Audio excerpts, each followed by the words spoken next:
அனைவருக்கும் வணக்கம். நான் உங்கள் அன்பு சகோதரி ஆர்ஜே உஷா பேசுகிறேன். இதுவும் கடந்து போகும். இன்னைக்கு நம்ம பார்க்க போற கவிதை வலிகள்.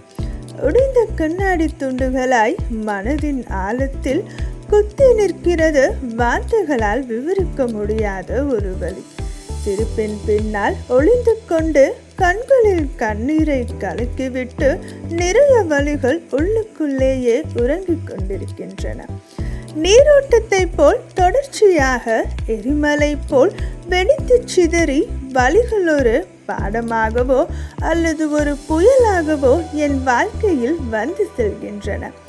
இந்த வலிகள் என் வாழ்க்கையின் ஒரு பகுதி.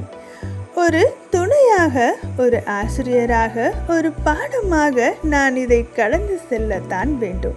அன்பே, ஒரு நாள் இந்த வலிகள் மருந்தாக மாறக்கூடும். கேட்டதற்கு நன்றி.